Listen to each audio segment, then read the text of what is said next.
what do I want from my preacher? I think the thing I must say that made me believe that that it was right to ordain women. This is now 20 years ago, in the Episcopal Church in New York City, was hearing women preach and feeling for a fact that they had a gift. To me, that was more than any theological argument or doctrinal argument. To me, this was the proof that they had this gift. And what I remember about their sermons, I remember Kathy Roscom was one preacher, very gifted, now Episcopal bishop, and the other woman, I'm having a hard time coming up with her name, but what was in their sermons that I remember was a tone of real feeling, of genuine human feeling. And this came through so powerfully to the congregation. It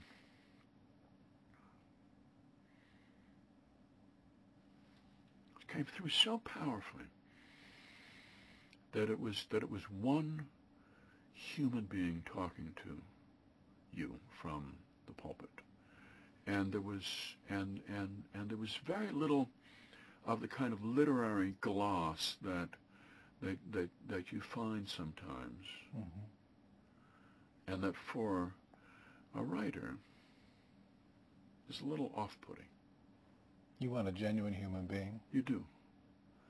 And when I feel as if I'm encountering another essayist who has faults that I know all too well from my own writing and the writing of other essayists, which is a kind of gentle pretension, I just don't want to sit through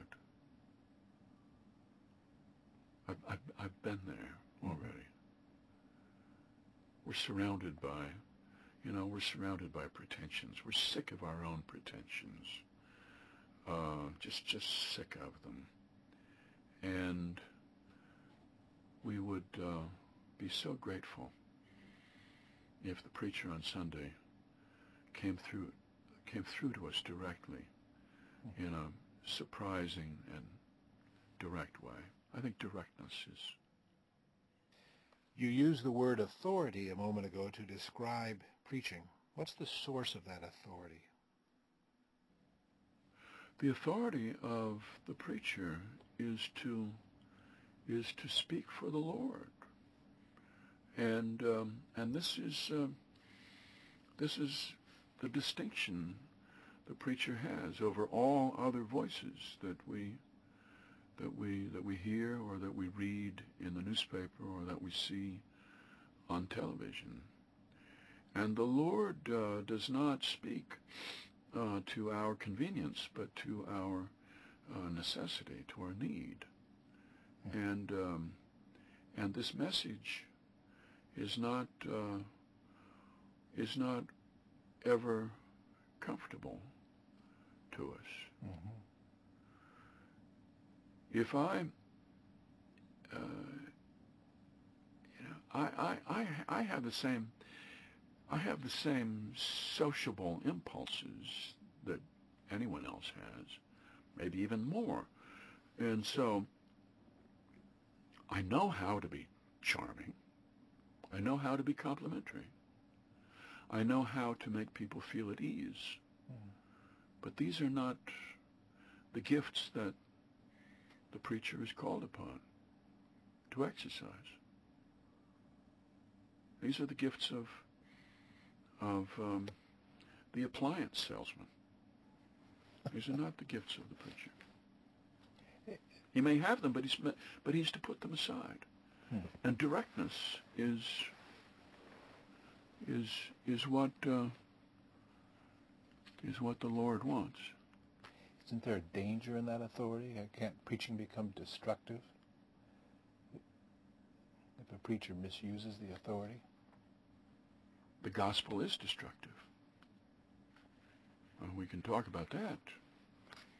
But those are, those are the painful verses in the gospel of Jesus.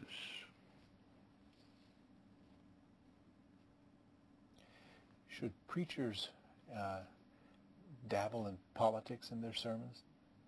I mean, the gospel obviously has political implications. How does a preacher engage those implications? I'm a very political person, and I am fully engaged politically, I think, but I don't go to church to hear to hear the ideology of liberal Democrats blessed. I don't go to church for that. And when I hear it,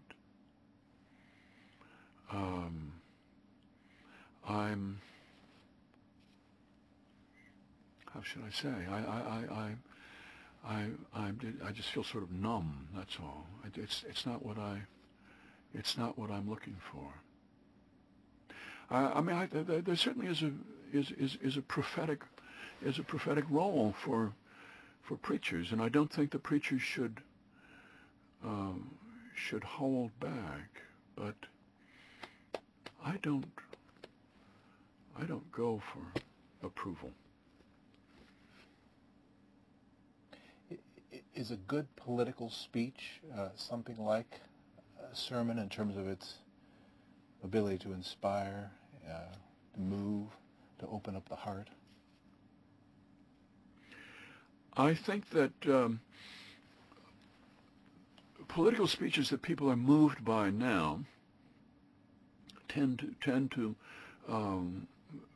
be in the inspirational mode rather than the prophetic mode. I think the prophetic is much more powerful. The inspirational mode, to my mind, you have to understand, I grew up in a fundamentalist world, and even though I'm long departed from it, nonetheless, it still is how I think. But the prophetic mode engages the reality of sin and the evil, which is in all of us, and the inspirational mode does not, and that's and to me that is its weakness. The inspirational mode is more American in a way. It's the the feeling that you dare to dream, dare to think positively, and together you and I can work to make this a better world. It ain't necessarily so.